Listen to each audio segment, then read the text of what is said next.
नमस्ते, good morning, good afternoon, good evening मेरे प्यारे दोस्तों। मुझे पता है कि मेरे वीडियोस वर्ल्ड वाइड बहुत सारे लोग देख रहे हैं and I am extremely happy to see the excellent feedback from all of them. और बहुत अच्छा सोचते भी हैं लोग, they are very good thinkers, क्योंकि जिस तरीके के क्वेश्चंस मुझे पूछे जा रहे हैं, so I am extremely happy to see that my videos and my thoughts are well received and I am of some help to you guys during this pandemic. So, we are here to speak about my ninth guideline, and we are in the ninth week of our vocal fitness guideline project.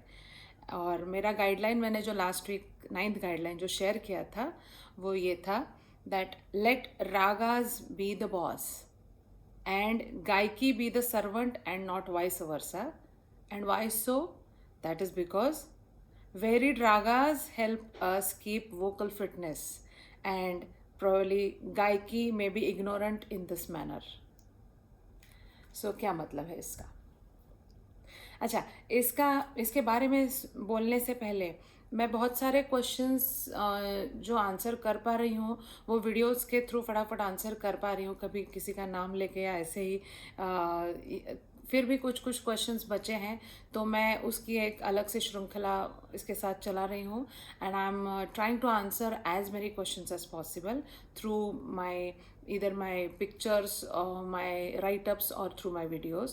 So जो आज का जो विषय है अपना guideline का, उससे related question मुझे कल आया था, इसलिए ले रही हूँ मैं. आरती राहलकर जी पूछ रही है that is behlava same as golai, please explain. तो ये आज के विवेचन में आएगा. There is one more question by Sushma Kashyap ji, जो कि she says that is swar sadhana same as humming, please elaborate. ये मेरी जो नेक्स्ट वीडियो है उसमें मैं लेती हूँ ये question because that is related to that guideline. So coming back to our guideline. अब तक हमने देखा कि आवाज़ प्रोड्यूस करने के क्या क्या तरीके हैं, फोर्सेस कैसे कैसे लगते हैं. एक तो वर्टिकल फोर्स है और एक हॉरिजॉन्टल है. और फिर हमने देखा वर्टिकल फोर्स के लिए हमिंग काम आती है और हॉरिजॉन्टल फोर्स को डेवलप करने के लिए मैक्सिमम आकार काम आती है.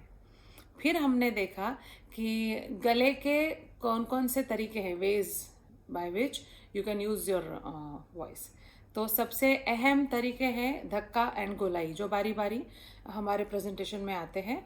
एंड खटका मींड मुर्की गमक स्पेरिंगली आते हैं. SOS as and when required in the gayaki structures and in as per the requirement of raga. फिर हमने देखा कि अलग अलग गायकी के क्या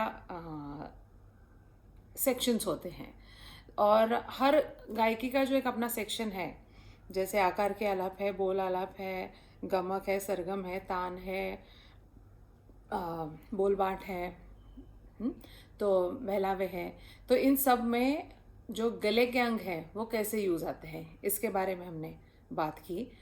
और अभी ये जो गायकी के कंपोनेंट्स हैं वो हर एक घराने में कौन कौन से कंपोनेंट्स हैं जो प्रोमिनेंटली यूज़ होते हैं इसके बारे में भी हमने चयन किया.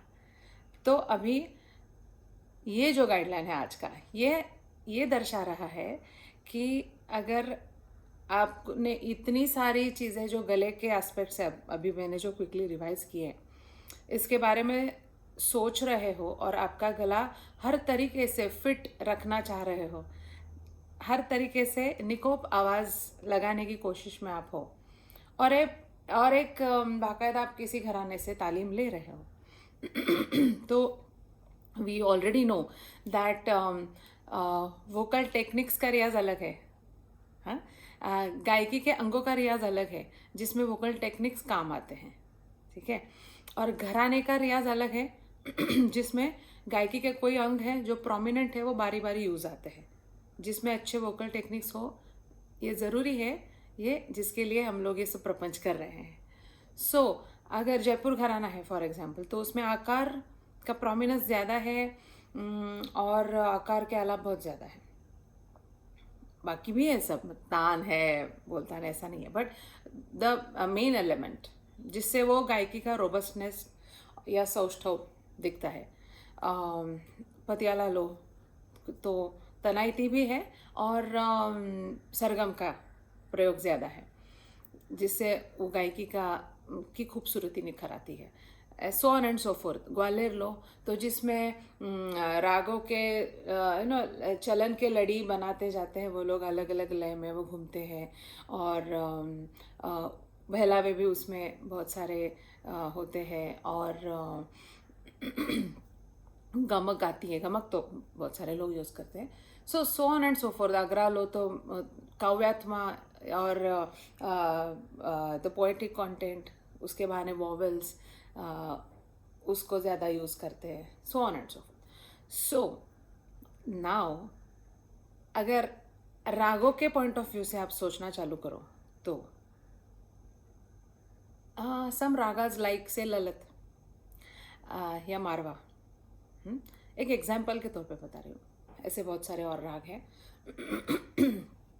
जस्ट इमेजिन कि ललित हो या मारवा हो, ऐसे टाइप के राग कोई ग्वालियर घराने का गायक गा रहा है। अभी आजकल जैसे हम लोग एक घराने की बेस रखते हुए बाकी के घराने की खूबसूरतियाँ भी इनकॉर्पोरेट कर लेते हैं। I mean that should be the way, but वो नहीं मैं बात कर रही हूँ। मैं ये बात कर रही हूँ कि कोई प्योर उसी घराने का स्ट्रक्चर गाने वाला बंदा है और ग्वालियर में ये दो राग गाए जा रहे हैं।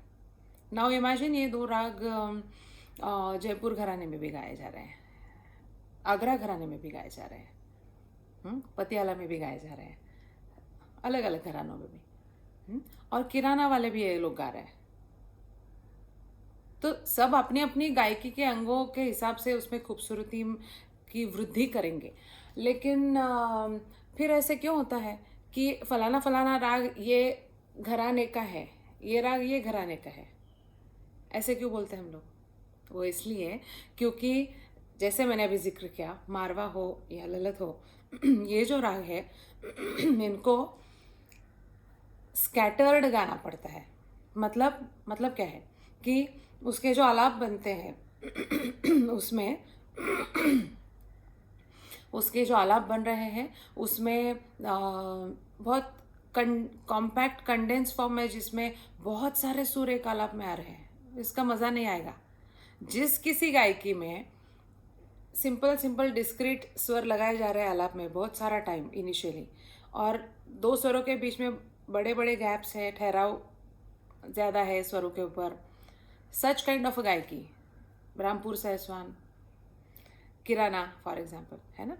तो इस टाइप की जो आलापी चलती है ना, तो उसमें ये राग ज़्यादा ऊपर उभर के आएंगे, क्योंकि वो रागों की वो रिक्वायरमेंट है। ज़्यादा डेंस गाना ये रागों की रिक्वायरमेंट ही नहीं है, ठीक है। कुछ राग ऐसे है कि जिनका पूरा का पूरा आलाप अच्छे से किया, जयपुर के कितने सारे राग हैं। तो उसके बाद जयपुर का जो गहना है तान, तो तान लेने की भी, फॉरगेट अबाउट छोटी बंदिश, तान लेने की भी ज़रूरत नहीं पड़ती है। वो राग वहाँ ख़त्म है। जगह अगर उतनी ही ताकत की किसी की प्रेजेंटेशन है, जैसे किशोरी ताई जी थे या सो मेनी आर्टिस्ट। सो अगर ये ऐसे टाइप के मतलब ट्रीटमेंट्स अलग अलग टाइप के जो है वो अगर सक्षम है देने, उसको ट्रीटमेंट देने की सक्षमता रखते हैं, क्षमता, ऐसे आर्टिस्ट से आप सुनो, तो फिर ज़रूरी नहीं लगता है कि आगे का उसका एक्सटेंशन भी गाया जाए। तो ये जो है ना कि राग की रिक्वायरमेंट, तो उसके हिसाब से जैसे कि छायानट है, कामोद है, हमीर है, फिर बहुत सारे राग हैं ऐसे जो ग्वालियर गायकी में बहुत ज़्यादा शोभा देते हैं। जैसे कि शुद्ध नट है, जैत कल्याण है, बहुत सारे ऐसे राग हैं जो जयपुर में शोभा देते हैं। जैसे जय जयवंती है, जोग है, मारू बिहाग है, ये आगरा की गायकी में ज़्यादा उभर के आते हैं। नंद है जो अगेन जयपुर वाले बहुत अच्छा इस्टेब्लिश करते हैं। मतलब मैं ऐसा कोई कंट्रोवर्शियल स्टेटमेंट नहीं बना रही हूँ कि ये राग दूसरों ने गाने नहीं चाहिए, बिल्कुल गाने चाहिए, और या उन्होंने इस्टेब्लिश नहीं किए हैं, ऐसा भी नहीं है। बहुत खूबसूरती से, बहुत अच्छे से, बहुत सारे आर्टिस्ट ने उनको इस्टेब्लिश किया है अलग अलग घराने के। But still again coming back to the point, we still say that फलाना फलाना राग इस घराने का है, या ये राग की शोभा ये घराने के गायकी में और निखर के आती है। नाउ ये क्यों है? ये इसलिए है क्योंकि वो रागों की जो प्रकृति है उसको जो पूरक है, वो कितना स्कैटर्ड गाना है या कितना डेंस गाना है, या उसमें कितना तनाइती अंग होना चाहिए, या राग की ऐसी एक रिक्वायरमेंट है कि उसमें शब्दों के हिसाब से गाओ तो और वो ऊपर निखर के आ रहा है। कुछ कुछ राग ऐसे हैं कि वो शब्दों के हिसाब से बहुत बढ़िया काम करने वाले लोग शब्दों के हिसाब से बोल अंग से गाना चालू भी कर देते हैं, फिर भी राग इतने अपने आप में स्ट्रांग है कि उनको सिर्फ शब्दों की भी भाषा नहीं, आकार की, ठहराव की और शांति से आलाप करने की ज़रूरत होती है। फिर वो शब्द वहाँ बहुत स्कैटर हो जाते हैं क्योंकि बोल अंग से वो गा रहे हैं, फिर वो शब्दों के मायने नहीं रहते और फिर शब्द गलत जगह ब्रेक भी लेते हैं। तो ये सब चीज़ें उसकी वजह से होती है क्योंकि वो राग आपको उधर खींच रहा होता है। राग बोलता है भैया भाग मत, मुझे थोड़ा शांति से गाना है। That kind of know the हर राग की जो प्रकृति और उसकी रिक्वायरमेंट है। So this is extremely versatile of ragas to demand for the correct approach and handling of the notes and of the phrases and of the gaiki elements they demand, so that they get established. और ये घराने में नहीं होता है, घराने में अपना स्ट्रक्चर होता है। तो अगर आपने घराना आगे रखा और वो घराने के लिए अभ्यास करते गए तो वो घराने के गायकी के हिसाब से आप बहुत अच्छा काम करोगे, निर्विवाद। आप घराने की गायकी का टॉर्च बेरर रहोगे, आप घराने की गायकी के लिए जो पूरक है उतनी आवाज़ बना लोगे।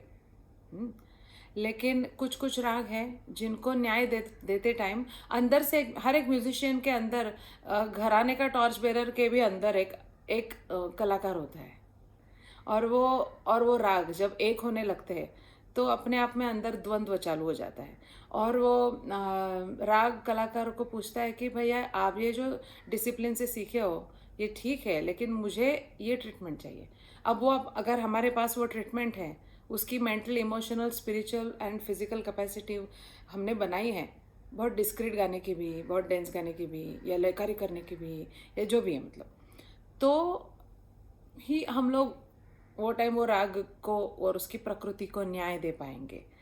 इसीलिए जितने अलग अलग राग को आप हैंडल करते जाओ, आप देखोगे कि अरे भैया ये इसका पर्सनालिटी अलग है, ये राग का फिर और अलग है। तो सब ये रागों से अगर दोस्ती करनी है तो अपने भंडार में, अपनी टूल बॉक्स में क्या क्या टूल्स चाहिए मुझे, तो गायकी structures which are taught in the Gharana discipline are toolboxes which are to be used sparingly and wisely and carefully as and when required as per the command of the rag. That's why raga must be the boss and not the गायकी। अगर ऐसा हम लोग करेंगे तो it's more probable that गला और अच्छे तरीके से और वर्सेटाइल तरीके से हम लोग डेवलप कर पाएंगे, ना कि एक ही स्ट्रक्चर में। इसीलिए coming back to the vocal fitness, जो हमारा सब्जेक्ट है जिसके ऊपर हम लोग बात करने के लिए इकट्ठा हो रहे हैं, तो अलग अलग घराने की गायकी और सीख लो। अपने वो सब हथियार अपने टूल बॉक्स में चाहिए ना।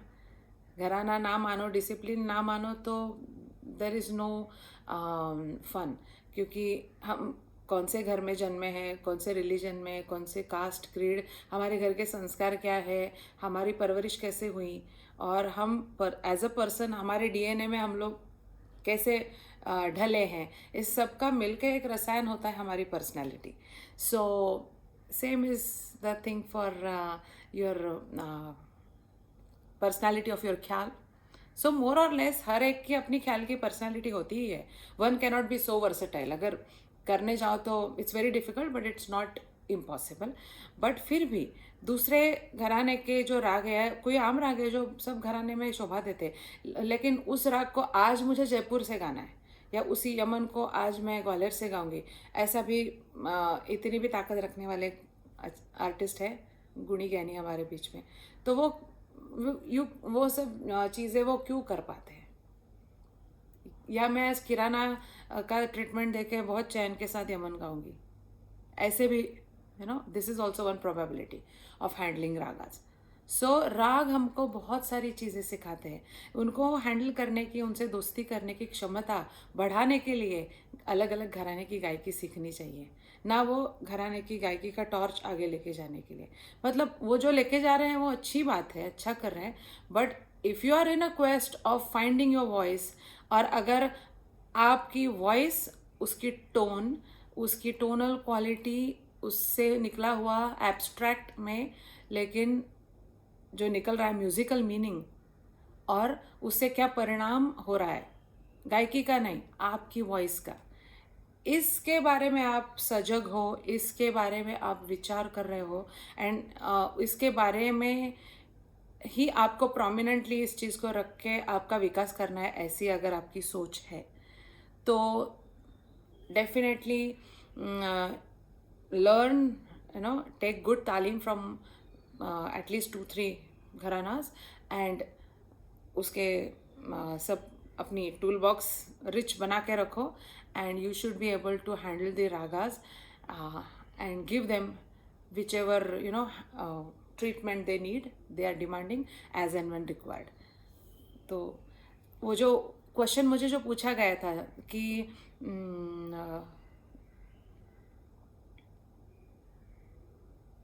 जी गोलाई और बहलावा सेम है क्या? तो गोलाई और धक्का ये प्रोमिनेंट अंग है गले के, हमने बात की थी, और खटका मींड मुर्की गमक अलग अंग है जो उतने रेगुलरली नहीं यूज़ होते. अब गोलाई एक स्वर से दूसरे स्वर जाते हुए आप गोलाई की मेरी गाइडलाइन का वीडियो फिर से खोल के देखें तो आपको आरती जी समझ में आएगा. अब बहलावा क्या है? बहलावा एक पालूपत जैसे होता है, चलन का टुकड़ा जिससे लय में बांधा गया है और जिसे दिल बहल रहा है, बार बार बारी बारी बारी पालूपत बह रहा है, उसको कहते हैं बहलावा. और उसके अंदर जो टेक्निक है वो क्या है? नी रे गा मा मा मा ग रे गा मा ग रे सा आ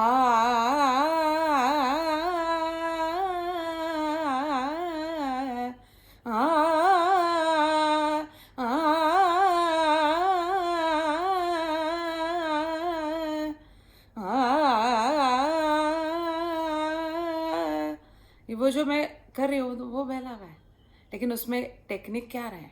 गोलाई. सो मैंने जो क्विकली स्टार्टिंग में रिवाइज किया था कि वर्टिकल हॉरिजॉन्टल थ्रो गले का होता है, फिर धक्का गोलाई होती है गले के अंग, फिर उसको कैसे स्ट्रक्चर्स में यूज़ करते हैं. तो Bahlawa is a structure and गोलाई इज़ एन अप्रोच. ये फ़र्क है. So this is all about my 9th guideline for the vocal fitness guideline project this week. So I'll be posting my 10th guideline tomorrow, and I'll see you next week again to speak about it. And next week which is 10th guideline will be my last video, क्योंकि इसके आगे के जो guidelines है, 7-8 guidelines जो बचे हैं वो सेल्फ एक्सप्लेनेटरी है. उसके बारे में मुझे और इलाबोरेट करके बात करने की ज़रूरत नहीं है, ऐसा मैं महसूस कर रही हूँ.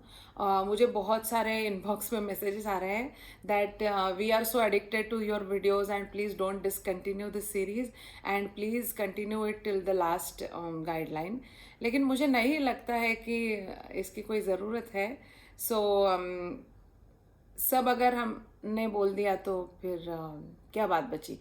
Finally, you have to think, you have to ponder, and you have to work, and you have to adopt all these guidelines in your system and try and develop your voice. तो आपका मनन चिंतन उतना ही ज़रूरी है. So I'll leave it to that. So I'll see you next week for my 10th guideline. मिलते हैं. नमस्ते.